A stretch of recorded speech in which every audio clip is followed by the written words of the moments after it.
Hello दोस्तों, मेरा नाम अनीता है और मैं 40 साल की हूँ और मैं एक स्कूल में टीचर हूँ। दोस्तों, मेरी शादी को 10 साल हो गए और मुझे 2 बच्चे भी है। मेरे पति जॉब करते हैं तो अधिकतर वो बाहर ही रहते हैं। वैसे साल में 1-2 बार आना होता है। मेरे पति की इस जॉब से मैं बहुत परेशान हूँ क्योंकि वो मुझे कभी भी टाइम नहीं दे पाते और मुझे हमेशा प्यार की कमी महसूस होती है। मैं थोड़ी साइज में ज्यादा मोटी हूँ लेकिन दिखने में बहुत सुंदर हूँ और मेरी सभी सहेलियाँ कहती है कि शादी के बाद भी तुम बहुत सुंदर लगती हो। मेरा साइज 403838 है। एक दिन मेरे पति ने मुझे कॉल किया और कहा कि उनके बॉस घर आएंगे, कुछ डॉक्यूमेंट्स उनको देना है। फिर उस दिन मैंने स्कूल से छुट्टी ले ली और दोपहर में बॉस आने वाले थे, लेकिन मुझे बहुत टेंशन हो रही थी क्योंकि उनकी खातिरदारी मुझे ही करनी थी। फिर मैं उनका इंतजार कर रही थी। मेरे दोनों बच्चे स्कूल गए थे और मैं परेशान थी कि बॉस को इतनी देर क्यों हो गई। फिर आखिर में ठीक 2:45 को बेल बजी और फिर मैंने दरवाजा खोला। सामने एक 52 साल का लंबा चौड़ी छाती वाला आदमी खड़ा था। उसके चेहरे से लग नहीं रहा था कि वो इतना बुजुर्ग होगा क्योंकि उसने अपने शरीर की बहुत अच्छी तरह देखभाल की थी। फिर मैंने उनको सोफे पर बैठाया और हालचाल पूछे। दोपहर का समय था और गर्मी बहुत थी और फिर इतने में बिजली चली गई और पंखा भी बंद हो गया। हम दोनों गर्मी से परेशान हो चुके थे और फिर मैं उनके लिए शरबत बनाकर लाई। फिर उन्होंने मेरी बहुत तारीफ की और फिर मैं उनके बात करने के तौर तरीके से उन पर फिदा हो गई। फिर बिजली न होने से बहुत गर्मी हो रही थी और मैंने साड़ी पहनी हुई थी तो मुझे अंदर से बहुत गर्मी हो रही थी। फिर मैंने उनको कहा कि आप इस उम्र में भी बहुत जवान और सुंदर लगते हो। तभी उन्होंने कहा कि आप भी बहुत सुंदर हो, आपके पति बड़े किस्मत वाले हैं। तभी मैंने मन ही मन में कहा कि मेरी किस्मत बहुत खराब है। फिर उन्होंने मुझे कहा कि मुझे आपसे कुछ डॉक्यूमेंट पर हस्ताक्षर लेने हैं, लेकिन उससे पहले मैं आपको सब कुछ समझा देता हूँ। फिर मैं जाकर उनके पास बैठ गई और उनके पास बैठकर मुझे बहुत अच्छा लगा। उनके शरीर की खुशबू बड़ी निराली थी। फिर वो मुझे कुछ समझाने लगे और मैं उनको बड़े प्यार से देख रही थी, लेकिन मुझे बहुत गर्मी लग रही थी। तभी मैंने अपनी साड़ी का पल्लू नीचे कर दिया जिससे मुझे थोड़ी राहत मिली। फिर थोड़ी देर में बॉस की नजर मेरे ब्लाउज पर पड़ गई और फिर वो किसी ना किसी बहाने से मेरे बूब्स को निहार रहे थे। फिर मैंने उनसे कहा कि क्या आपको गर्मी नहीं लग रही है? तभी उन्होंने कहा कि हाँ लग रही है। फिर मैंने अपने हाथों से उनकी शर्ट के बटन खोल दिए। तभी बॉस बोले कि हाँ बहुत अच्छा लग रहा है। फिर मैंने उनकी छाती पर देखा तो काले और सफेद बहुत सारे घुंघराले बाल थे जो कि मुझे बहुत अच्छे लगते हैं, लेकिन मेरे पति की छाती पर नाक के बराबर बाल हैं। फिर उनकी छाती को देखकर मुझे कुछ होने लगा। फिर मुझे किसी भी बहाने से उनकी छाती को छूना था। तभी मैंने कहा कि आपको बहुत पसीना आ रहा है और मैंने अपना हाथ उनकी छाती पर रखा और हाथों से पसीना पोंछने लगी और धीरे धीरे मसाज करने लगी। तभी बॉस बोले कि अनीता जी ये क्या कर रही हो? फिर मैंने कहा कि कुछ नहीं सर, आप आराम से बैठो। फिर मैंने अपने आप को ना रोकते हुए अपने एक पैर की जांघ उनके पैर पर रख दी और फिर मसलने लगी। बॉस बोले ये ठीक नहीं है। फिर मैं बोली कि हमें कोई नहीं देखेगा, बच्चे भी स्कूल गए हैं, कुछ समय साथ में बिताते हैं, किसी को कुछ पता नहीं चलेगा। तभी उस पर बॉस बोले कि जैसा तुम ठीक समझो। और ये कहकर बॉस ने मुझे अपनी बाहों में जकड़ लिया और फिर मेरी पीठ को मसलने लगे और एक हाथ से मेरी मोटी गोरी जांघें को मसलने लगे। फिर मैं उनके बालों को सहलाने लगी। पहली बार बाल सहलाने को मिल रहे थे क्योंकि मेरे पति गंजे हैं। फिर उन्होंने मुझे एक कसकर चुंबन दिया और मैंने भी उत्तर में और जोरदार एक चुंबन दे दिया। फिर मैंने कहा कि क्या आपको मजा आ रहा है? फिर वो बोले मुझे आप नहीं तुम बोलो। फिर मैं अच्छा बाबा तुझे मजा आया?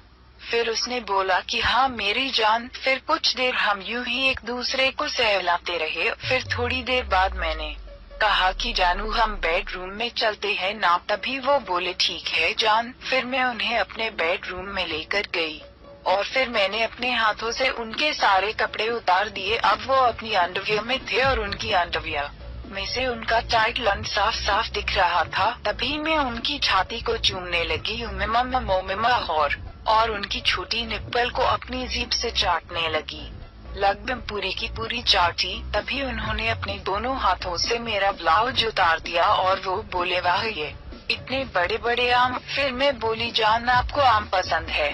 फिर वो बोले कि हाँ। फिर मैं बोली कि मेरे आम को आप आज चूस कर इनका सारा रस पी जाना। फिर उसने मेरा पेट कोट उतार दिया। मैंने टाइट पैंटी पहनी हुई थी जो कि नीले रंग की थी और उस पर गुलाबी रंग के फूल थे।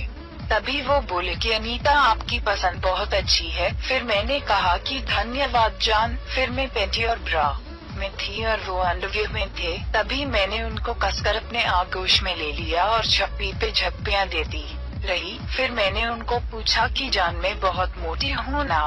तभी वो बोले कि नहीं, तुम बहुत सुंदर हो। फिर मैंने खुश होकर उनको चुंबन दिया। फिर मैंने उनको बेड पर एक धक्का दिया और उनके ऊपर चली गई। तभी मैं उनके होंठों को चूमने लगी, लेकिन उनके मोहन से सिगरेट की बदबू आ रही थी। तभी मैंने कहा कि जान आप सिगरेट मत पिया करो प्लीज। फिर उन्होंने कहा कि जैसा आप कहो। फिर मैं अपनी जीभ से उनके होंठों को सहलाने लगी। बीच बीच में वो अपनी जीभ भी मेरी जीभ को लगाते। फिर वो मेरी जीभ को अपने मुंह में लेकर चूसने लगे।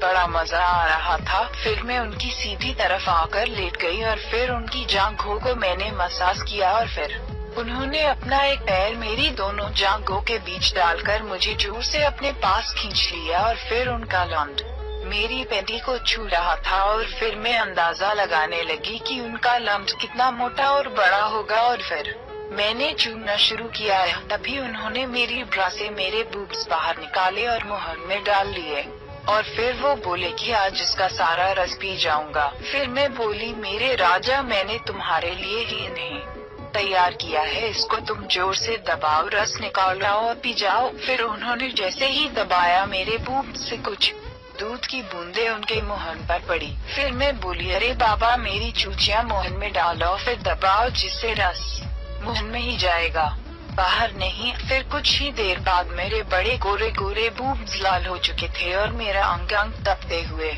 ज्वालामुखी की तरह हुआ जा रहा था। मेरी गोलदानेदार काली चूचियां मोटी और सूजी हुई थी। फिर वो शरारत करने लगे, मेरी चूचियों को दांत तले दबाकर काटने लगे। ओह धीरे बाबा, इतनी जोर से नहीं। तभी वो बोले, मुझे मत रोको। फिर मैं बोली, तुम्हें कोई रोक नहीं रहा, अब काटो जितना कटना है, मैं कुछ नहीं कहूंगी। फिर मैंने अपनी ब्रा उतार दिया। वो मेरे बूब्स को अपने मुंह से मसलने लगे। हम है और मैं मरी। दोस्तों ये कहानी आप कामोक्ता.com पर पढ़ रहे हैं। फिर कुछ देर बूब्स के साथ खेलने के बाद उन्होंने अपना हाथ मेरी पैंटी में डाल दिया और मुझे चूमना शुरू किया। इस बार चुंबन में बहुत मजा आ रहा था क्योंकि अब हम एक दूसरे के मुंह में मुंह डालकर एक दूसरे की जीभ चाट रहे थे और अब वो मेरे मुंह में थूकने लगे और मैं कामरा समझकर उसे बड़े आराम से पीने लगी। फिर मैंने भी थूकना शुरू किया। फिर हमारा सारा मुंह छोटे बच्चों की तरह गीला हो चुका था और फिर हम एक दूसरे का मुंह चाटने लगे। हमें बहुत मजा आ रहा था। फिर इन सब कामों के बाद में वो मेरी गांड पर तमाचा लगाते, जोर से फटकारते और मैं आगे फिर जोर से तमाचा और फिर मैं कहती, अरे बुढ़ी गांड फाड़ देगा क्या मेरी? और फिर मैं बोली कि वो सॉरी सर, मेरे मुंह से निकल गया। तभी वो बोले कि अरे कोई बात नहीं, तुम्हें जो कहना है कहो, संकोच मत करो। वैसे भी अब हम दूसरी दुनिया में है जहाँ पर ये सब कुछ माफ है। फिर मैं बोली कि ठीक है, तुम भी मुझे जो मन में आए कहो। फिर वो बोले कि आजा मेरी मोटी हथनी, तुझे उछाल उछाल के चोदूं। फिर मैं, जाओ तुम भी ना, मैं बात नहीं करती तुमसे। फिर वो बोले कि सॉरी बाबा। फिर मैंने कहा, अरे सॉरी नहीं मेरी जान, इस मोटी हथनी की प्यास बुझा। और फिर ये कहकर मैंने उसको चूमना शुरू किया।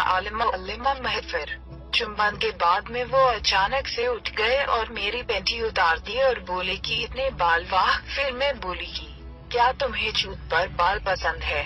फिर वो बोले कि हाँ। फिर मैंने कहा कि जानू मेरी जूत चाटो ना। तभी वो बोले कि ठीक है मेरी मोटी डार्लिंग। फिर उन्होंने चूत चाटना शुरू कर दिया, स्लप स्लॉप और मैं वाह। फिर उन्होंने अपनी उंगली चूत में डाल दी और अंदर बाहर करने लगे और मैं आउच, मेरी पूरी चूत गीली हो गई थी। फिर उन्होंने अपनी अंडरवियर उतार फेंकी, उसमें से उनका 6 इंच लंबा मोटा काला लंड बाहर आया। तभी मैं बोली कि वाह, ऐसा घुसाओ जल्दी प्लीज। तभी वो बोले कि हाँ डार्लिंग, सब्र तो करो। फिर मैंने उनके लंड को हाथ में लिया और हिलाना शुरू किया। उनका लंड इतना टाइट था कि मेरी चुदवाने की चाहत बढ़ने लगी। फिर उनके लंड से सफेद ड्रप निकलने लगा, जो कि आम बात है। फिर मैंने एक तकिया लिया और बोली चल पुट्ठी शुरू हो जा। तभी वो बोले कि आज तेरी गांठ में एक बहुत बड़ा छेद करके ही दम लूंगा। और फिर उन्होंने अपना लंड मेरी चूत में घुसाया घाप और में आह माँ मेरी ने और मेरा एक पैर अपने हाथों से ऊपर लिया और वो चूदने लगे घप। फिर मैं चिल्लाने लगी, हे भगवान बचा ले मुझे। माँ मेरी ने में चिल्ला उठी, छोड़ बूढ़े मुझे, बुद्धि फाड़ मेरी चूत को। तभी वो बोला कि तेरी चूत गई और वो मेरे दोनों पैरों के बीच में आ गया। फिर मैंने अपने दोनों पैर उनके कंधे पर रख दिए और बोली कि अब जरा जोर से चोदना। फिर उन्होंने वही किया और पहले से तेज हो गए गफप का डब्बा। और फिर मैं अलेमा मह चोद मुझे और जोर से। फिर उन्होंने मेरे मुंह में अपनी एक उंगली डाल दी, मैंने उस उंगली को चूसा और फिर दांतों से काट दिया हारा ओच। तभी वो बोले अरे मोटी, इतनी जोर से काटा। फिर मैं हंसी, हा अब कैसा लगा।